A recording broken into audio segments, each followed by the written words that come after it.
चलिए, स्वागत है बच्चे आप सबों का आज 26 नंबर सेट में। और लाइव नहीं हो पा रहा हूँ मैं, कुछ मुझे बहुत ज़्यादा पता नहीं है। तो यहाँ देखिए, पहला क्वेश्चन देखते हैं। डैश नामक एक फ्लैट वर्म में बहुत सामान्य आंखें होती है जो वास्तव में केवल आंखों के धब्बे होते हैं जो प्रकाश का पता लगाते हैं। बहुत अच्छा प्रश्न है। क्या कह रहा है प्रश्न में? प्रश्न में कह रहा है कि डैश नामक एक फ्लैटवर्म में बहुत सामान्य आंखें होती है जो वास्तव में केवल आंखों के धब्बे होते हैं जो प्रकाश का पता लगाता है। ये प्लेनेरिया में होता है, ध्यान में रखिए। प्लेनेरिया में आपको क्या होगा कि एक फ्लैटवर्म है जिसमें काले रंग का धब्बा होता है जो आंखों का काम करता है बच्चे। प्लेनेरिया, फेलियोला, टीनिया, सिस्टोमोसा आदि प्लेटी हेलमेंथिस के जीव हैं। यानी प्लेनेरिया, मैंने कई बार आपको बताया है कि इसमें पुनर्जनन की क्षमता, इसमें प्रबल पुनर्जनन की क्षमता होती है। प्रबल पुनर्जनन की क्षमता होती है, एकदम ध्यान में रखिएगा। पुनर्जनन की क्षमता होती है, याद रखना बेटा, क्षमता होती है। एक बात। दूसरी बात क्या कि मैंने कहा कि देखिए यह प्लेटी हेलमेंथिस, प्लेटी हेलमेंथिस, हेलमेंथिस का सदस्य हेलमेंथिस में पाया जाता है। किस में पाया जाता है? तो प्लेटी हेलमेंथिस में पाया जाता है। बहुत अच्छी बात है। ये किस वर्ग में पाया जाता है? तो प्लेटी हेलमेंथिस वर्ग में पाया जाता है। अब देखिए, अब बात क्या करते हैं कि इस संघ के जितने भी जीव होंगे, प्लेटी हेलमेंथिस के जितने भी जीव होते हैं या परजीवी होते हैं, इस वर्ग के सभी जीव, इस वर्ग के सभी जीव क्या होंगे? परजीवी होते हैं। एकदम याद रखिए बच्चे, परजीवी होते हैं। चलिए, बहुत अच्छी बात है। क्या होंगे? परजीवी होते हैं। ठीक है।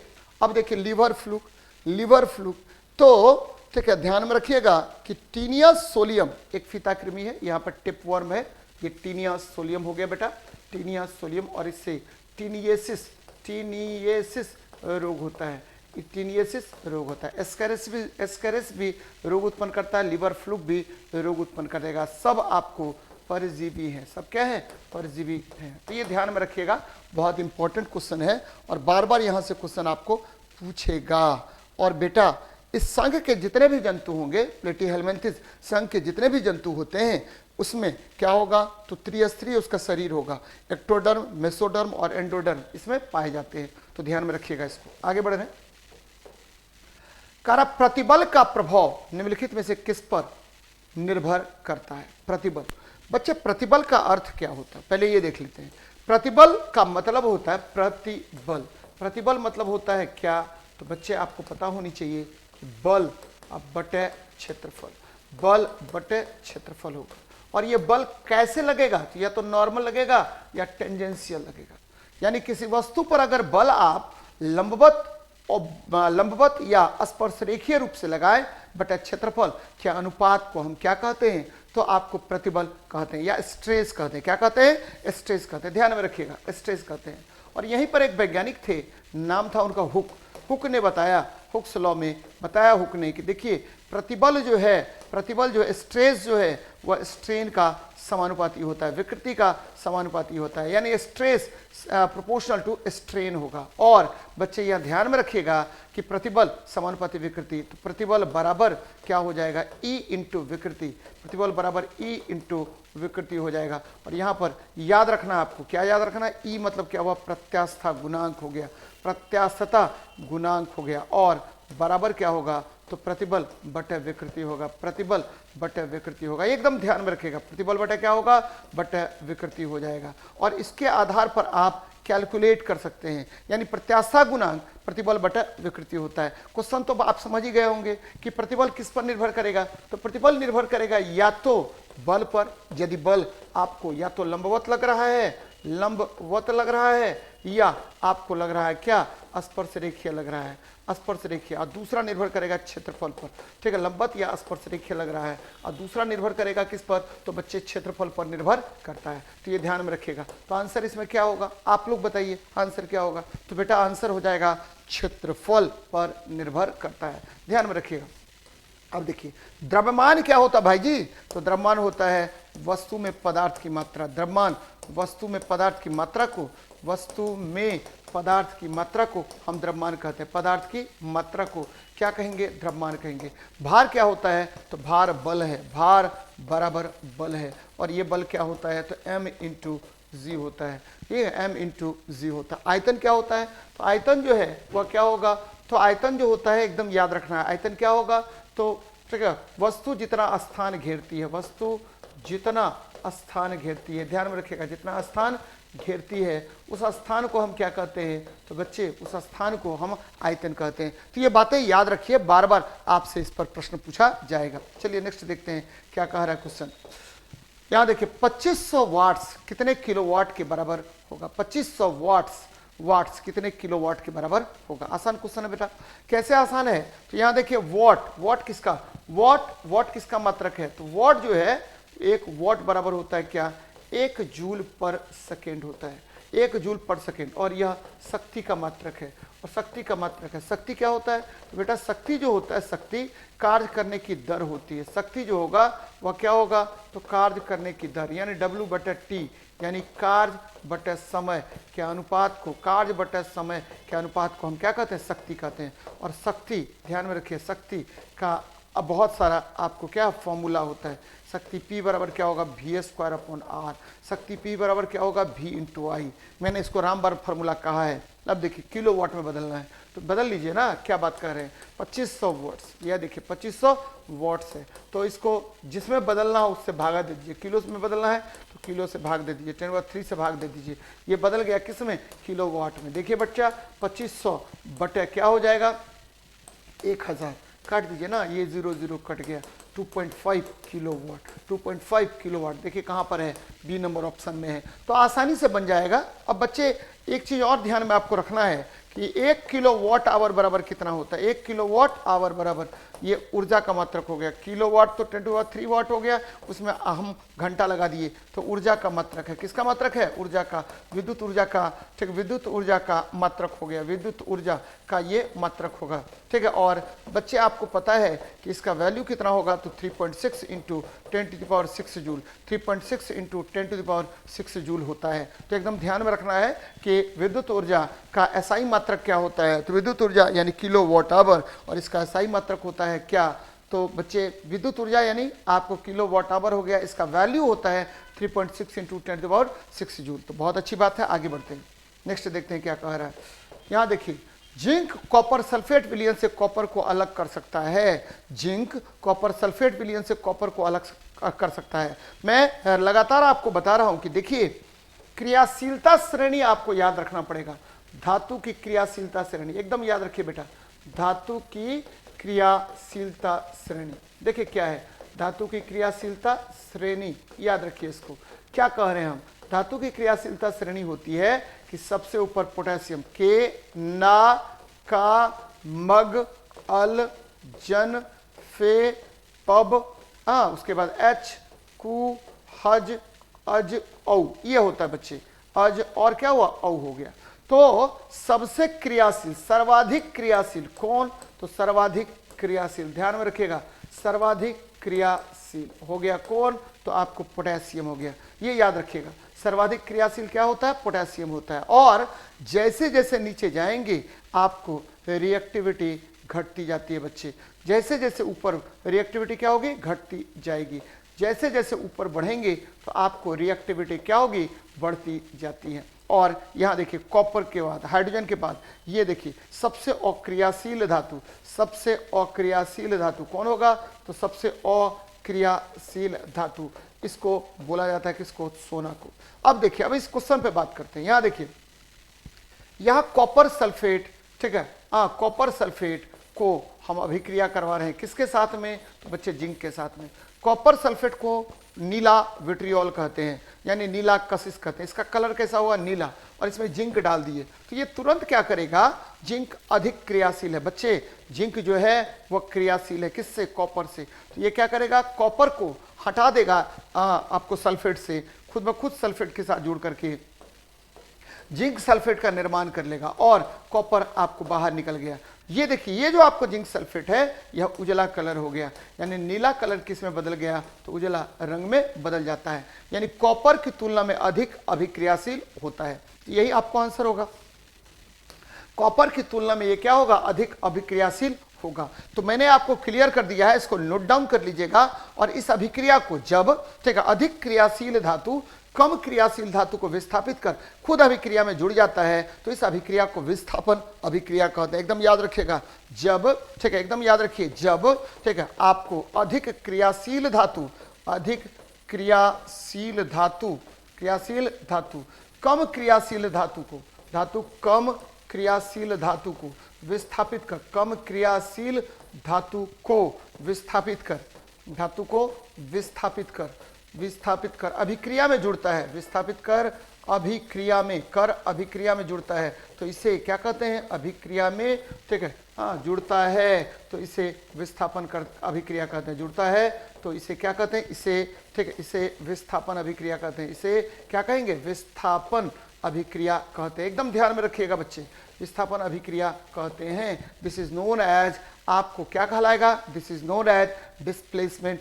रिएक्शन कहलाएगा। तो बहुत इंपॉर्टेंट है और आपके लिए बहुत आवश्यक भी है। चलिए देखते हैं, दिए गए एक तापमान पर ध्वनि की गति डैश में अधिकतम होती है। बहुत अच्छा क्वेश्चन है बेटा, सबसे अधिक ध्वनि की चाल किस में होगी। मैं बार बार आपको बताता रहता हूं कि देखिए ध्वनि की चाल, आज सारा कुछ कर लेंगे ध्वनि की चाल पर, क्योंकि इससे क्वेश्चन पूछेगा कि ध्वनि की चाल क्या होती है। तो Vs बराबर root under gamma P upon rho होता है, गामा पी अपॉन रो होगा, जहां गामा तो आपको Cp बटा सी भी है, पी जो है वह प्रतिबल है, रो जो है वो घनत्व है। एकदम ध्यान रखिएगा, ध्वनि की चाल सर्वाधिक, बच्चे ध्वनि की चाल सर्वाधिक किस में होगी, तो सर्वाधिक होती है बेरिलियम में, उसके बाद, ठीक है, आपको हीरा में, उसके बाद आपको एल्युमिनियम में, उसके बाद आपको ये क्रम याद रखना निकेल में, उसके बाद आपका स्टील में होगा। ये एकदम ध्यान में रखिएगा, ठीक है, स्टील में होगा। अब देखिए यहां पर एल्युमिनियम में ध्वनि की चाल कितनी होती है, एकदम ध्यान में रखिए बच्चे, एल्युमिनियम में ध्वनि की चाल 6420 मीटर पर सेकेंड होता है। याद रख लेना है आपको, एल्युमिनियम में ध्वनि की चाल 6420 मीटर पर सेकेंड होगा, 6420 मीटर पर सेकेंड होगा, याद रखिए इसको। एल्युमिनियम में ध्वनि की चाल कितनी, 6420 मीटर पर सेकेंड। जबकि निकेल में ध्वनि की चाल कितनी होगी, तो बच्चे निकेल में ध्वनि की चाल होगी 6040 मीटर पर सेकेंड, 6040 मीटर पर सेकेंड। आयरन में कितना होगा, तो 5630 मीटर पर सेकेंड, 5630 या 5130 मीटर पर सेकेंड, ठीक है, लगभग आपको क्या बच्चे 5130 मीटर पर सेकेंड होगा। ये स्टील में ध्वनि की चाल कितनी होगी, तो थोड़ा सा इससे अधिक होगा, लगभग आप मान के चलिए कितना 5180 मीटर पर सेकेंड या 5134 मीटर पर सेकेंड, थोड़ा सा अधिक होगा किससे, लोहा की अपेक्षा। तो बच्चे ये ध्यान में रखिए, बार बार आपसे क्वेश्चन पूछेगा वायु में ध्वनि की चाल कितनी होती है, तो वायु में ध्वनि की चाल एकदम ध्यान में रखिएगा, वायु में ध्वनि की चाल कितनी होगी, तो वायु में ध्वनि की चाल याद रखिए कितना होगा, तो 332 मीटर पर सेकेंड। लेकिन अगर पूछेगा कि 25 डिग्री सेल्सियस पर ध्वनि की चाल कितनी होगी, तो 25 डिग्री सेल्सियस पर ध्वनि की चाल कितनी होगी, तो बच्चे एकदम ध्यान में रखिएगा 346 मीटर पर सेकेंड, 346 मीटर पर सेकेंड होगा। यानी 25 डिग्री सेल्सियस पर ध्वनि की चाल कितनी होती है, तो 346 मीटर पर सेकेंड होता है। तो बहुत बहुत इंपॉर्टेंट है और आपको याद रखनी चाहिए। चलिए देखते हैं नेक्स्ट क्वेश्चन को। मेंडल ने F1 पीढ़ी के पौधे से F2 वंशज की डैश कराया। बच्चे आपको पता है मेंडल साहब ने क्या किया, तो मेंडल जो है, मेंडल को आनुवंशिकी का जनक कहा जाता है। मेंडल महोदय को क्या कहते हैं, मेंडल को क्या कहते हैं, तो आनुवांशिकी का जनक कहते हैं, आनुवांशिकी का जनक कहेंगे, फादर ऑफ हेरिडिटी, आनुवांशिकी का जनक कहते हैं। याद रखनी चाहिए आपको, किसका जनक कहते हैं, तो आनुवांशिकी का जनक कहते हैं। मेंडल महोदय ने बहुत सारा काम किया और मेंडल ने, ध्यान रखिए, मेंडल ने क्या किया, तो आपको जो पी का पौधा है, पी मतलब क्या होता है, मटर का पौधा, पी मतलब मटर का पौधा जो है, मटर का पौधा पर इन्होंने एक्सपेरिमेंट कराया बच्चे। अब देखिए इन्होंने क्या किया कि मान लीजिए मटर का लंबा पौधा है, और उसको ठीक है बौने पौधे से अभिक्रिया कराया, तो पहले जनरेशन में ठीक है आपको क्या हुआ, कंप्लीट F1 जनरेशन में क्या हुआ, कंप्लीट आपको लंबा प्राप्त हुआ, लंबा प्राप्त हुआ। लेकिन लंबा प्राप्त हुआ बच्चे, कंप्लीट लंबा, ठीक है, पूर्ण लंबा प्राप्त हुआ, पूर्ण लंबा प्राप्त हुआ, ध्यान में रखिएगा।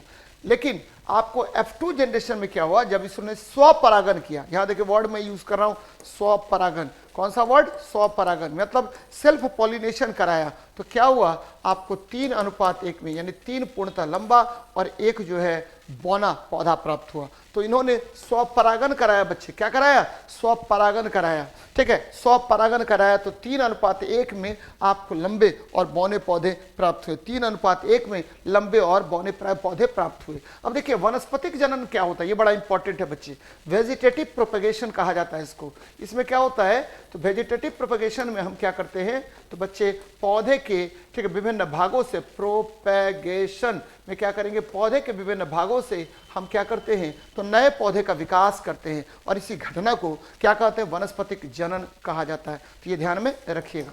चलिए देखते हैं नेक्स्ट। बेंजीन के एक अणु में दोहरे आबंध होते हैं। तो बेंजीन क्या है, तो बेंजीन जो है एरोमेटिक हाइड्रोकार्बन का पिता है, ध्यान में रखिएगा। 3-4 बातें। बेंजीन फॉर्मूला बोल दीजिए बेटा, बेंजीन का फॉर्मूला हो गया C6H6, और बेंजीन जो है ये क्या है, तो एरोमेटिक हाइड्रोकार्बन है, एरोमेटिक हाइड्रोकार्बन, एरोमेटिक हाइड्रोकार्बन है बच्चे।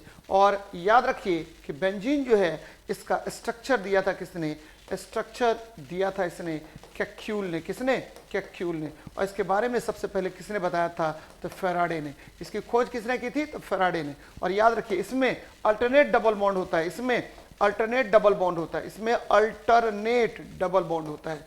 अल्टरनेट क्या होगा, डबल बाउंड होगा, द्विबंध होते हैं, अल्टरनेट डबल बाउंड होते हैं, याद रखना बच्चे, होते हैं।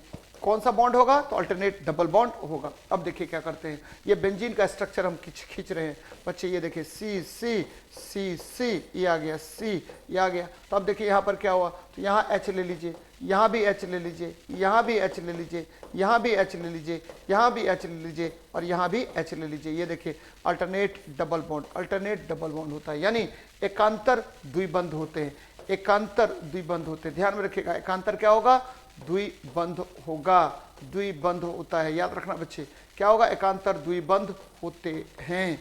बहुत अच्छी बात है, क्या होगा, एकांतर, यानी आपको अल्टरनेट डबल बॉन्ड होगा। तो देख लीजिए कितना डबल बॉन्ड है, तो ये देखिए यहाँ पर डबल बॉन्ड है, ठीक है, यहाँ पर डबल बॉन्ड है, ये देखिए यहाँ पर डबल बॉन्ड है, यहाँ पर देखिए डबल बॉन्ड है, और यहाँ पर डबल बॉन्ड है। कुल मिला के 3 बेंजीन में क्या होते हैं, डबल बॉन्ड होते हैं, 3 डबल बॉन्ड होते हैं। तो बहुत इंपॉर्टेंट है, याद रखिए, इसको बार बार रिवाइज कीजिए। चलिए देखते हैं नेक्स्ट क्वेश्चन को।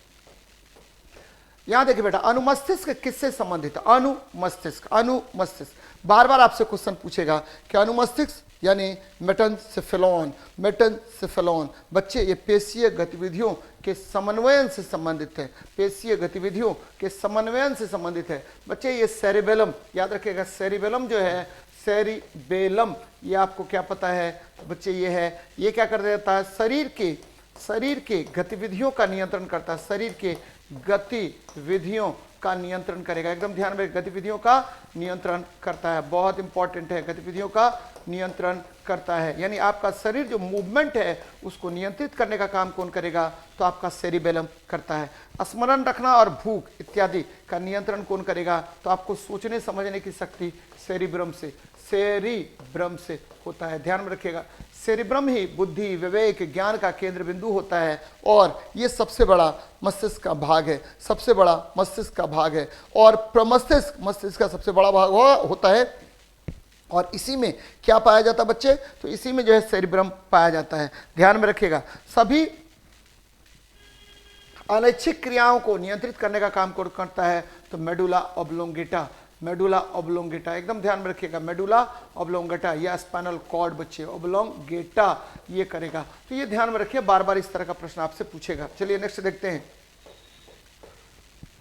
टार्टरिक एसिड किसका एक घटक है बच्चे, आपको पता है कि बेकिंग पाउडर में क्या होता है, सोडियम हाइड्रोजन कार्बोनेट होता है, और इसमें हम टार्टरिक एसिड डालते हैं। क्यों डालते हैं, क्योंकि बेकिंग पाउडर जब आपको खाद्य पदार्थ में डालें, हम खाद्य पदार्थ में हम क्या किए कि बेकिंग पाउडर डालें, तो बेकिंग पाउडर डालें, जैसे ही बेकिंग पाउडर डालेंगे तो क्या होगा उसमें, ठीक, उसमें आपको बेकिंग सोडा डालेंगे तो बेकिंग सोडा में क्या होगा, हल्का सा उसमें क्या हो जाता है, तो बच्चे एक विशेष प्रकार का स्वाद, तीखा स्वाद आने लगता है। इस तो तीखा स्वाद को हटाने के लिए बेकिंग सोडा में हम क्या डालते हैं, तो टार्टरिक एसिड डालते हैं। फिर से मैं रिपीट कर रहा हूं कि होता क्या है कि बेकिंग पाउडर में क्या हो जाएगा, तो बेकिंग पाउडर में सोडियम हाइड्रोजन कार्बोनेट होता है और यहां पर क्या हो जाएगा, तो टार्टरिक एसिड इसलिए डालते हैं क्योंकि टार्टरिक एसिड जो है ये क्या करेगा, तो ये इसके तीखेपन को दूर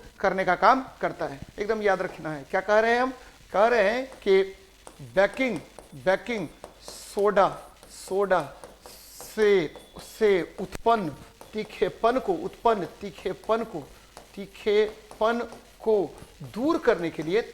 दूर करने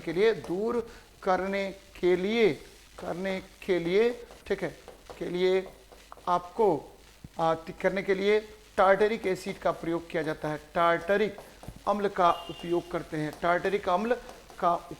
एकदम ध्यान में रखिएगा, उपयोग करते हैं, बहुत इंपॉर्टेंट है बच्चे, ठीक है। बेकिंग सोडा का फॉर्मूला जैसा कि मैंने बताया, सोडियम हाइड्रोजन कार्बोनेट होता है।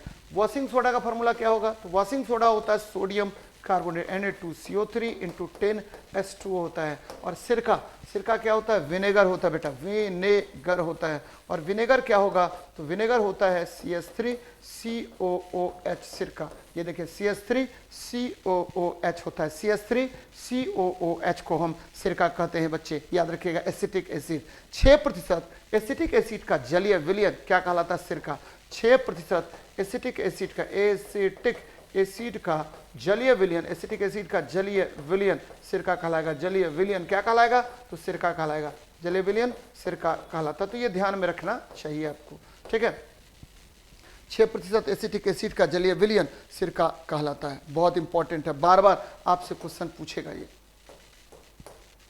नेक्स्ट देखिए, सामान्यतः विद्युत तापन उपकरणों में प्रयोग किया जाता है। तो बच्चे ठीक है, विद्युत तापीय उपकरणों में ध्यान दीजिए, विद्युत तापीय उपकरणों में किसका प्रयोग करेंगे, तो विद्युत तापीय उपकरणों में किसका प्रयोग करेंगे, विद्युत तापीय उपकरणों में हम प्रयोग करते हैं नाइक्रोम के तार का उपयोग करते हैं, तार का प्रयोग करते हैं, ध्यान में रखिएगा इसको, प्रयोग करते हैं। और नाइक्रोम जो होता है, नाइक्रोम ये किसका बना होता है, तो नाइक्रोम जो है निकेल और क्रोमियम का बना होता है, एकदम ध्यान में रखिएगा, निकेल और क्रोमियम का बना होता है, निकेल और क्रोमियम का यह बना होता है। और यह जो है आपको किस पर काम करेगा, तो आपको विद्युत धारा के उष्मीय प्रभाव पर कार्य करता है, विद्युत धारा के उष्मीय प्रभाव पर यह आधारित होता है, उष्मीय प्रभाव पर आधारित होता है, ध्यान में रखिएगा बेटा, आधारित होता है। किस पर आधारित होगा, तो विद्युत धारा के उष्मीय प्रभाव पर। जबकि एल्युमिनियम जो है, ये देखिए, ये परमाणु संख्या इसकी कितनी होगी, 13 होगी, द्रव्यमान संख्या इसका कितना होगा, तो बच्चे 26 होगा, तो ये ध्यान में रखिएगा। और एल्युमिनियम का अयस्क कौन होगा, तो एल्युमिनियम का अयस्क होता है क्या, बॉक्साइड, Al2O3 × 2S2O होता है, Al2O3 × 2S2O होता है। कॉपर जो है इसकी परमाणु संख्या 29 होती है और ये मुद्रा धातु है। कौन सा धातु, मुद्रा धातु होता है, याद रखना बच्चे। और आयरन मतलब Fe हो गया और इसकी परमाणु संख्या 26 होती है और यह 13वें वर्ग बोलते, ये जो है आपको 8वें वर्ग का तत्व है, 8वें वर्ग का तत्व होता है, ये ध्यान में रखिएगा। और लोहा का जो मुख्य अयस्क होता है वह हेमेटाइट या मैग्नेटाइट होता है, होता है। बहुत अच्छी बात है, आगे बढ़ते हैं। यहां देखिए, इथेनॉल का सूत्र क्या होता है, अच्छा क्वेश्चन है बेटा। इथेनॉल, बार बार मैं बताता हूं, इथेनॉल ये क्या है, तो वास्तविक रूप से यह अल्कोहल है, एकदम ध्यान में रखिएगा, अल्कोहल है, कोई बात नहीं है।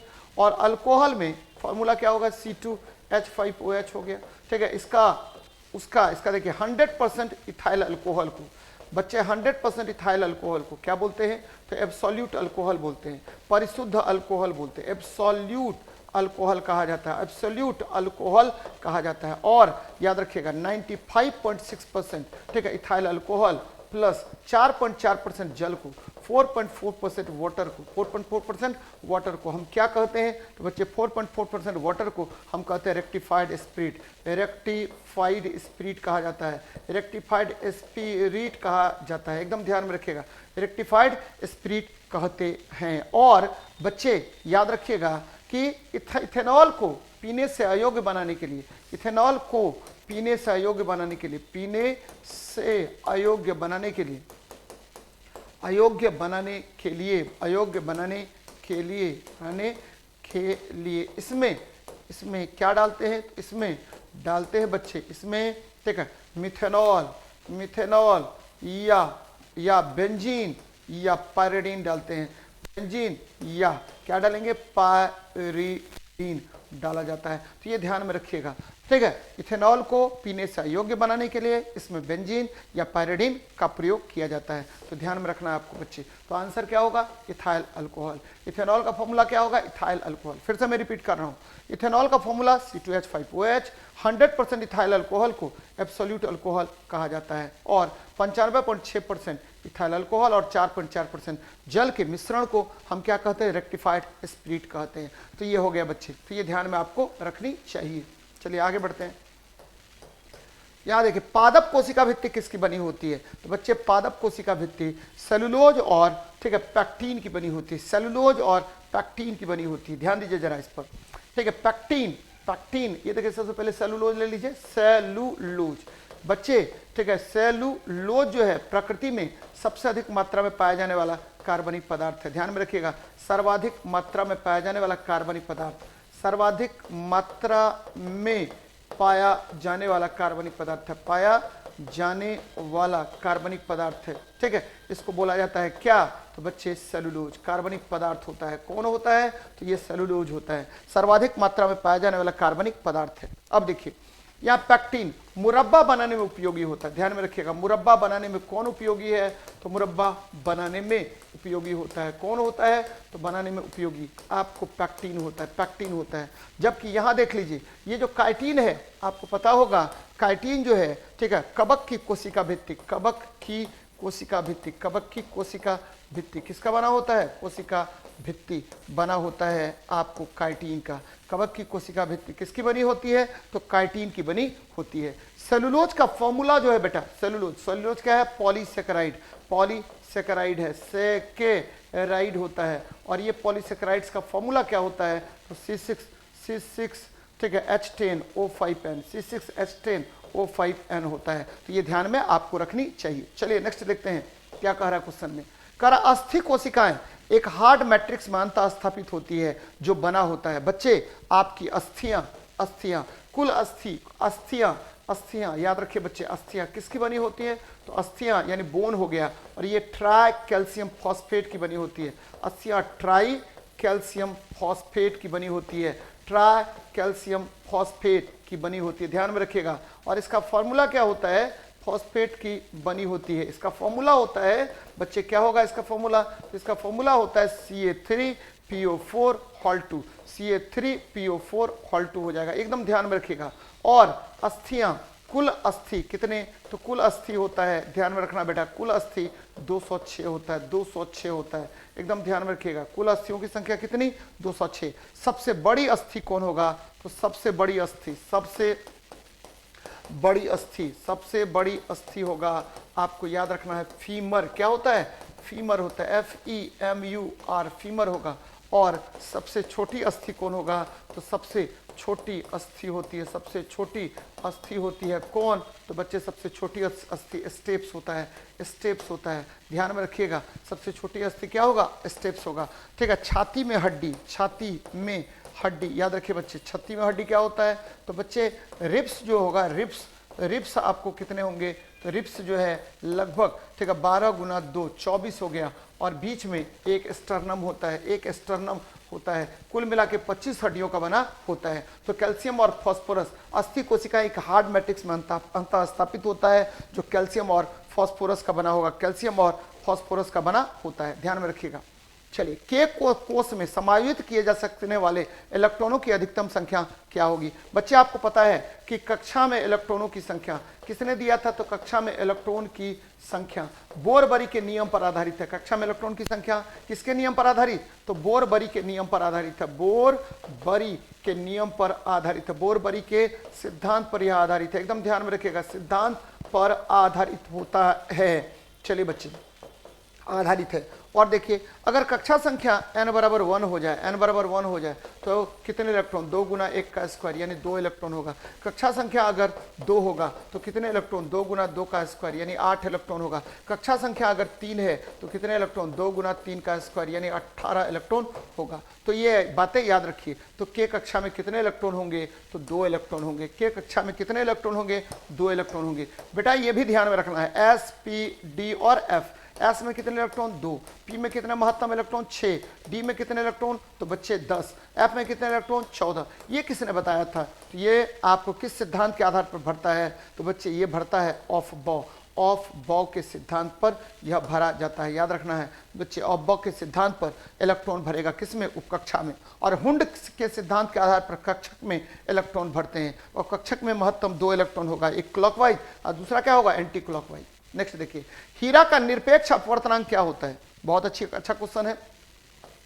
हीरा जब भी हीरा की चर्चा करते हैं तो हीरा है क्या, तो हीरा है, आपको पता होगा कि कार्बन का चतुष्फलकीय अपरूप है बेटा। हाँ, हीरा जो है, हीरा टेट्राहाइड्रल होता है। टेट्राहाइड्रल अभी तुरंत मैंने बताया, टेट्राहाइड्रल होता है हीरा जो है। ठीक है बच्चे, याद रखिए इस तरह का संरचना होता है हीरा का। ये देखिए चतुष्फलकीय हो गया बेटा, क्या हो गया, चतुष्फलकीय हो गया। हीरा का अपवर्तनांक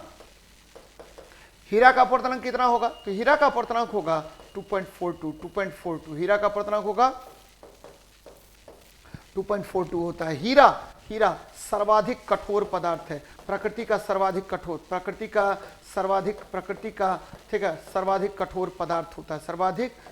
पदार्थ होता है। हीरा आपको पता होनी चाहिए कि हीरा जो है आपका, इसका अपवर्तनांक बहुत अधिक होता है। अपवर्तनांक 2.42 होता है, सर्वाधिक होता है बच्चे। हीरा पूर्ण आंतरिक परावर्तन के कारण चमकदार होता है। आंतरिक परावर्तन के कारण क्या होगा, चमकदार होता है। परावर्तन के कारण आपको चमकदार होगा, एकदम याद रखिएगा, चमकदार होता है। ठीक है, यहां देखिए क्या क्या मैंने बताया हीरा कार्बन का चतुष्फलकीय अपरूप है, हीरा टेट्राहाइड्रल है, हीरा का अपवर्तनांक 2.42 होता है, और बहुत सारी बातें मैंने बताया। हीरा पूर्ण आंतरिक परावर्तन के कारण चमकता है, 2.42 हो गया बेटा, तो ये ध्यान में रखिएगा। चलिए नेक्स्ट देखते हैं। एक माह में 250 यूनिट विद्युत ऊर्जा का खपत करता है। ध्यान में रखिएगा कितना, 250 यूनिट विद्युत ऊर्जा का खपत करता है। तो बच्चे ध्यान में रखिए कितना ऊर्जा जूल में होगा। तो आपको मैंने अभी थोड़ी देर पहले बताया था कि देखिए पावर को हम किलोवाट आवर में मापते हैं। अगर 1 किलोवाट आवर है तो 1 यूनिट है, 1 यूनिट विद्युत खपत है। और 1 यूनिट विद्युत खपत की बात होगी तो 3.6 इंटू 10⁶ जूल होगा। 3.6 इंटू 10⁶ जूल होगा। अब देखिए क्या कर लेते हैं बेटा, तो 250 यूनिट की बात कर रहा है, तो 250 गुना क्या करना पड़ेगा, 3.6 इंटू 10⁶ कर लीजिए। अब देखिए पॉइंट उड़ाइए, नीचे 10 दे दीजिए, ये 10 काट दीजिए और 25 और 36 को गुना कर दीजिए। तो 25 गुना 36 देखिए कितना होगा, तो 56 36 के 0, हाथ में 3 बचा। ठीक है, और 25 छक्का 150 हो गया, और 25 तिया 75 हो गया बेटा। तो यहाँ देखिए क्या होगा, 0 0 और 7 1 8 1 9, यानी 900 हो गया। 900 हो गया, तो 900 गुना 10⁶ ठीक है जूल हो गया, या 9 गुना 10⁸ जूल हो जाएगा। देखिए कहां पर है, 9 गुना 10⁸ जूल। तो आसान है, याद रखिएगा 1 किलोवाट आवर बराबर 1 यूनिट होता है, और 1 यूनिट बराबर कितना होगा, तो 3.6 इंटू 10⁶ जूल होगा। ये ध्यान में रखिएगा, ये भी बहुत इंपॉर्टेंट फॉर्मूला है। यदि आपको यूनिट विद्युत खपत निकालना होगा, यूनिट विद्युत खपत कैसे निकालेंगे, तो यूनिट विद्युत खपत निकालने के लिए बेटा क्या करना पड़ेगा, तो पावर गुना n गुना t बटे 1000, पावर गुना n गुना t बटे क्या हो जाएगा, 1000 हो जाएगा यूनिट विद्युत खपत। ध्यान में रखिएगा। चलिए नेक्स्ट देखते हैं। यहां देखिए एक वस्तु 4 सेकंड में 25 मीटर और 2 सेकंड में 15 मीटर की यात्रा करता है, तो औसत चाल ज्ञात करें। देखिए औसत चाल औसत चाल भी एवरेज पर चर्चा कर रहे हैं। औसत चाल यानी भी एवरेज पर चर्चा कर रहे हैं। भी एवरेज क्या होता है? तो भी एवरेज होता है कुल दूरी बटा कुल समय। कुल दूरी बटा कुल समय होगा। देखिए बेटा क्या होगा, कुल दूरी कितना है? तो 25 + 15, और कुल समय कितना है? तो 4 + 2 यानी 40/6 हो गया। काट दीजिए, 6 के 36, 6 के 36, और क्या होगा 36 4 0, ठीक है, 6 के 36, ठीक है, 4 0, 6 7 42। तो बच्चे मीटर पर सेकेंड हो गया, मीटर पर सेकेंड हो गया। तो यहाँ देखिए कहाँ पर है, तो ये आपको ए ऑप्शन में आ गया। तो ध्यान में रखना है कि औसत चाल क्या होता है। औसत चाल क्या होता है? औसत चाल होगा कुल दूरी बटा कुल समय। कुल दूरी बटा कुल समय, कुल दूरी बटा कुल समय होगा। तो ये ध्यान में रखिएगा, कुल समय होता है। तो आसानी से आपको ये प्रश्न बन जाएगा। नेक्स्ट देखते हैं। 10 kg द्रव्यमान वाली एक वस्तु 2 मीटर पर सेकेंड बर सेकेंड, यहाँ मीटर पर सेकेंड स्क्वायर नहीं होना चाहिए, मीटर पर सेकेंड के वेग के साथ गतिमान है, तो वस्तु में निहित संवेग क्या होगा? तो संवेग क्या होता है? तो संवेग होता है द्रव्यमान और वेग का गुणनफल। द्रव्यमान और गुना वेग हो जाएगा, द्रव्यमान गुना वेग हो जाएगा। तो ये देखिए द्रव्यमान और वेग, तो m × v। अब देखिए संवेग p बराबर m × v। तो m का मान कितना है? 10, और v का मान कितना है? 2। तो 20 kg मीटर पर सेकेंड होगा, ठीक है, 20 kg मीटर पर सेकेंड होगा। बच्चे संवेग के लिए बहुत सारे फॉर्मूले आपको याद रखना पड़ेगा। काइनेटिक एनर्जी बराबर क्या होता है? p² क्या होगा? 2m होगा। यानी संवेग का वर्ग बटे 2 गुना द्रव्यमान, संवेग का वर्ग बटे 2 गुना क्या होगा? द्रव्यमान होगा। तो इसके आधार पर आप आसानी से निकाल सकते हैं। संवेग की परिभाषा कहाँ से मिला? संवेग की परिभाषा न्यूटन के द्वितीय गति नियम से मिलता है। संवेग की परिभाषा कहाँ से मिलता है? तो संवेग की परिभाषा मिलता है न्यूटन के द्वितीय गति नियम से, न्यूटन के द्वितीय नियम से, न्यूटन के द्वितीय गति नियम से, द्वितीय गति नियम से मिलेगा। तो ध्यान में रखिएगा इसको, बार बार आपसे ये क्वेश्चन पूछेगा। चलिए नेक्स्ट देखते हैं क्या कह रहा है। यहाँ देखिए 200 ग्राम द्रव्यमान वाली एक वस्तु का उसकी गतिज ऊर्जा, ठीक है, 10 जूल है, तो संवेग होगा। आसान क्वेश्चन है बच्चे, आपको पता है अभी तुरंत मैंने बताया है एक फॉर्मूला की। देखिए काइनेटिक एनर्जी बराबर क्या होता है? p² क्या होता है? 2m होता है। अब हमको संवेग निकालना है। संवेग बराबर क्या होगा? तो काइनेटिक एनर्जी गुना 2m का रूट अंडर, निकाल लीजिए ना। गतिज ऊर्जा कितना है? तो बच्चे गतिज ऊर्जा 10 जूल दिया हुआ है, गुना 2, और गुना द्रव्यमान देखिए कितना है? 200 ग्राम है। तो 200 गुना 10⁻³ कर दीजिए, केजी में बदल दीजिए। यहाँ देखिए 3 अंक ये कट गया, 3 अंक ये कट गया, और ये कट गया, ये कट गया, 2 दूनी 4, रूट अंडर 4, 4 का रूट निकलेगा 2 kg मीटर पर सेकेंड। देखिए कहाँ पर है? 2 kg मीटर पर सेकेंड। आसानी से निकल गया बेटा, कुछ भी नहीं है। ध्यान में रखिए बस एक फॉर्मूला, काइनेटिक एनर्जी बराबर क्या होता है? तो p² 2m। इसके आधार पर आप तुरंत निकाल सकते हैं फॉर्मूले को। तो बहुत इंपॉर्टेंट है, बार बार आपसे क्वेश्चन पूछेगा। और डायरेक्ट अगर संवेग निकालना होगा तो संवेग बराबर क्या होगा? तो 2 गुना, ठीक है, गतिज ऊर्जा गुना आपको द्रव्यमान, गुना द्रव्यमान, 2 गुना गतिज ऊर्जा गुना द्रव्यमान। तो ये आसानी से आप निकाल सकते हैं, बहुत बहुत इंपॉर्टेंट आपके लिए है। चलिए नेक्स्ट देखते हैं क्या कह रहा है। कह रहा है जब तत्वों को परमाणु भार के बढ़ते क्रम में व्यवस्थित किया जाता है तो बीच वाले तत्व का परमाणु भार अन्य दोनों तत्वों के परमाणु भार का लगभग औसत होता है। और ये नियम किसका है? तो बच्चे डिबोरिनियर का त्रिक नियम है। याद रखिए डिबोरिनियर का त्रिक नियम है। डिबोरिनियर ने क्या किया? मान लीजिए सोडियम है और ये आपको क्या है? तो बच्चे सोडियम है, ये देखिए पहले क्या है? लिथियम है, और ये क्या है? आपका पोटेशियम है। बीच में इसने सोडियम को रख दिया। लिथियम का परमाणु भार कितना? 7, तो पोटेशियम का कितना? 39 है, और इसका औसत क्या होगा? तो 7 + 39, 7 + 39 बटे 2 कर दीजिए, तो बच्चे 23 हो जाएगा। यानी 23 आपको परमाणु भार हो गया किसका? तो ठीक है, परमाणु भार हो गया सोडियम का। तो डिबोरिनियर ने ठीक है त्रिक नियम दिया था, और इसके अनुसार क्या होगा बच्चे? तो इन्होंने 3 तत्वों की श्रेणी बनाई जिसमें मध्यवर्ती तत्व का परमाणु भार अन्य दोनों तत्वों के परमाणु भार का क्या था? औसत था। न्यूलैंड ने अष्टक नियम दिया, और ये सारे गामा पौधा निशा पर आधारित था। सारे ग म प ध नी और किस पर? सा पर आधारित था। इन्होंने ठीक है 8 तत्वों की श्रेणी बनाई जिसमें प्रत्येक 8वें तत्व का गुण पहले तत्व के गुण के क्या था? समान था। ये किसका नियम है? तो न्यूलैंड का अष्टक नियम है। न्यूटन का नियम देखिए गति का नियम है बच्चे, गति का नियम दिया न्यूटन ने। और मेंडलीफ ने अपने परमाणु मेंडेलीफ ने अपने आवर्त सारणी को परमाणु भार के आधार पर व्यवस्थित किया। किसके आधार पर? परमाणु भार के आधार पर इन्होंने व्यवस्थित किया, एटॉमिक वेट के आधार पर इन्होंने व्यवस्थित किया। तो आंसर क्या होगा? डेबोरिनियर का त्रिक नियम। डेबोरिनियर का त्रिक नियम, बहुत अच्छी बात है। आगे बढ़ते हैं बेटा। एक्का सिलिकॉन को किसके रूप में जाना जाता है? देखिए न्यूलैंड ने, बोलते हैं मेंडेलीफ ने अलग अलग तत्वों को व्यवस्थित किया एक्का के रूप में। सबसे पहले Ekka aluminium, gallium, Ekka aluminium, बच्चे एकदम याद रखिएगा, एक्का एल्युमिनियम। क्या कहा इन्होंने? एक्का एल्युमिनियम। और इसको इन्होंने क्या कह दिया? गैलियम कह दिया, गैलियम कह दिया। Ekka aluminium, gallium. Ekka silicon, Ekka silicon, ध्यान दीजिएगा, एक्का सिलिकॉन, ठीक है, एक्का सिलिकॉन। तो मेंडेलीफ ने एक्का सिलिकॉन कहा और एक्का सिलिकॉन को इसने क्या कह दिया? जर्मेनियम, और एक्का बोरोन को स्कैंडियम। बच्चे ये एक्का सिलिकॉन को जर्मेनियम, इन्होंने ठीक है अलग अलग तत्वों के लिए खाली जगह छोड़ दिया और ठीक है कुछ तत्वों का नाम एक्का के नाम से इन्होंने व्यवस्थित किया, जो बाद में अलग अलग तत्व आए बच्चे, जैसे एक्का बोरोन। एक्का बोरोन ये क्या होगा? स्कैंडियम। क्या हो गया? स्कैंडियम। ये तीनों आपको याद रखना है भाई, तीनों याद रखिए। एक्का एल्युमिनियम मतलब गैलियम, एक्का सिलिकॉन मतलब जर्मेनियम, एक्का बोरोन मतलब स्कैंडियम। तो ये तीनों ध्यान में रखनी चाहिए आपको। तो आंसर क्या होगा बेटा? तो आंसर हो जाएगा क्या? ध्यान में रखिएगा, ये हो जाएगा, ठीक है, स्कैंडियम, ठीक है, सिलिकॉन जर्मेनियम, एक्का एल्युमिनियम क्या होगा? गैलियम। तो एक्का सिलिकॉन पर बात कर रहे हैं, ये हो गया जर्मेनियम। क्या होगा? जर्मेनियम हो जाएगा। तो ये ध्यान में आपको रखनी चाहिए।